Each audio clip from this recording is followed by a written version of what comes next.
15 വർഷത്തെ ഏകാധിപത്യ സമാനമായ ഭരണത്തിന് അന്ത്യം കുറിച്ച് ഷെയ്ഖ് ഹസീന ബംഗ്ലാദേശിന്റെ അധികാരം വിട്ടൊഴിഞ്ഞിരിക്കുന്നു.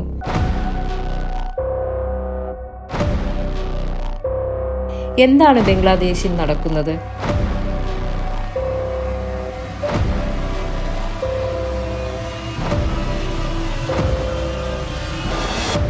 നമുക്കറിയാവുന്നതുപോലെ ഇന്ത്യയുടെ സഹായത്തോടുകൂടിയാണ് ബംഗ്ലാദേശിന് സ്വാതന്ത്ര്യം ലഭിക്കുന്നത്.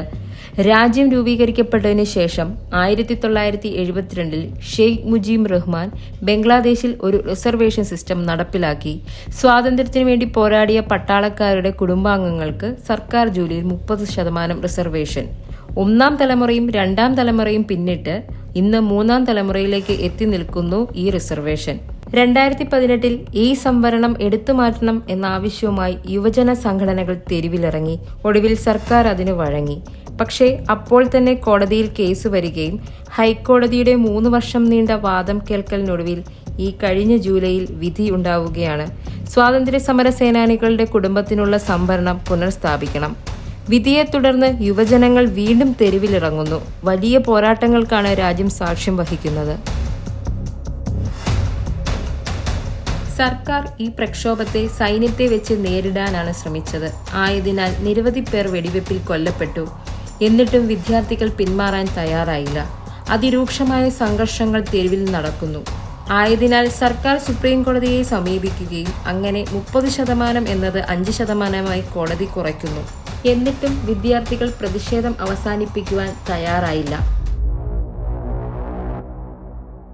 ഷെയ്ഖ് ഹസീനയുടെ അവാമി ലീഗുകാർക്കാണ് ഈ സംവരണത്തിന്റെ ഗുണം ലഭിക്കുന്നത് എന്ന ആക്ഷേപം രാജ്യത്താകമാനം ഈ കഴിഞ്ഞ കുറെ വർഷങ്ങളായി ഉണ്ട്.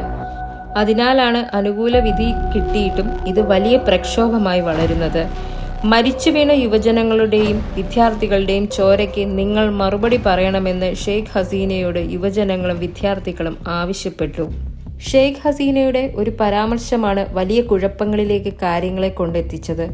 റസാക്കന്മാരുടെ പിന്തുടർച്ചക്കാർക്കാണോ സംവരണം നൽകേണ്ടത് എന്ന ചോദ്യമാണ് ഈ കുരുക്കിന് കാരണം.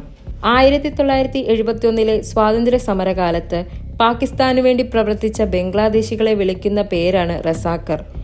തീവ്രവാദികൾ, രാജ്യദ്രോഹികൾ എന്ന നിലയിൽ നമ്മൾ ഉപയോഗിക്കുന്ന ഒരു പദപ്രയോഗമാണിത്.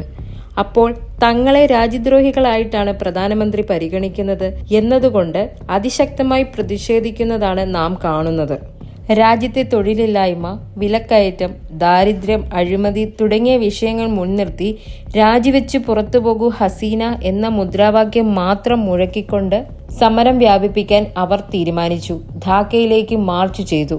സ്ഥിതിഗതികൾ ഗുരുതരമാകുന്നെന്ന് മനസ്സിലാക്കിയ സൈന്യം ഷെയ്ഖ് ഹസീനയോട് ഉടൻ രാജ്യം വിടാൻ ആവശ്യപ്പെട്ടു.